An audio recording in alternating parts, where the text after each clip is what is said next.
মামুন ভাই, জি ভাই। আপনি তো ইমিগ্রেশন পুলিশের হাতে ধরা খাইতেন নাকি? জি ভাই। জেলও খাটছেন? জি, কতদিন? 27 দিন। 27 দিন জেল জি খাটছেন। ভাই। আপনার যে পাসপোর্ট ভিসা সবকিছু ছিল না? এই যে পাসপোর্ট দেখেন, এটা আমার ভিসা আছে, সব আছে ভাই আমার। ওকে, আপনি ছাড়া পাইছেন তাই তো? জি ভাই, আমি তো সারা পাইছি। অনেকের আমার এই যে দেশে পাঠাই দিচ্ছে কি অপরাধে?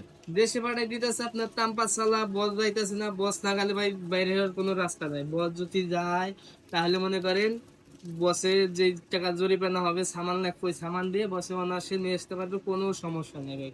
আর যদি বস না যায় হুম। তাহলে মনে করেন ভাই নিজে অনেক কষ্ট দুঃখ নিয়ে, তারপরে যে ওখানে জেল খাই দেয়া, তারপরে দেশে থেকে টাকা আইন না, দেশে টিকিট নিয়ে দেশে চলে যেতে হবে। হুম।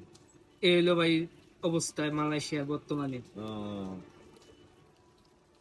আপনার জরিমানা কত টাকা? মানে আপনার তাম্পা 300 ছাড়া টাকা। 300, আপনার 300 টাকা। 300 রিঙ্গিত। 300 টাকা। হ্যাঁ ভাই। এখন আপনি যখন বেরোলেন, বেরিয়ে আপনি আছে কত টাকা জরিমানা? মানে অন্যান্য আপনার অন্যান্য লোক আপনার এই যে টাকা জরিমানা ধরেছে এই টাকা তো কোম্পানি দিয়েছে নাকি? জি, কোম্পানি দিছে। আর অন্যান্য লোক আপনার সঙ্গে যারা ধরা খাইছিল তারা কত টাকা দিয়েছে? তারা এক ভাই জিজ্ঞাসা করলাম, ওই ভাই থেকে নিছে আপনার বাংলা টাকা 75,000, ঠিক হ্যাঁ। আছে। আর এক ভাই থেকে নিছে বাংলা টাকা 1 লাখ, এইভাবে নিছে, বুঝছেন।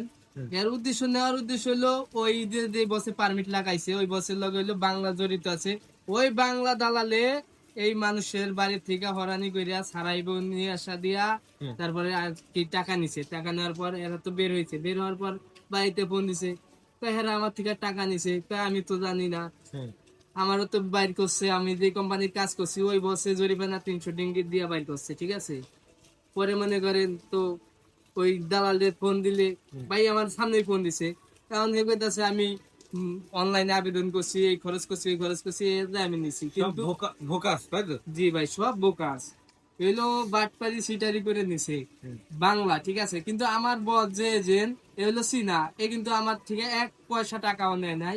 আমি বের হয়ে তারপরের দিন আমি মেডিকেল করে আমি ফিরার নতুন ভিসা করেছি, ঠিক আছে ভাই। আমার থেকে 1 টাকা ওই বসে আমার কাছ থেকে চাইও নাই, কোনো সমস্যা হয়নি আমার। তো অসংখ্য ধন্যবাদ মামুন ভাই আপনার এই গুরুত্বপূর্ণ তথ্য দেওয়ার জন্য।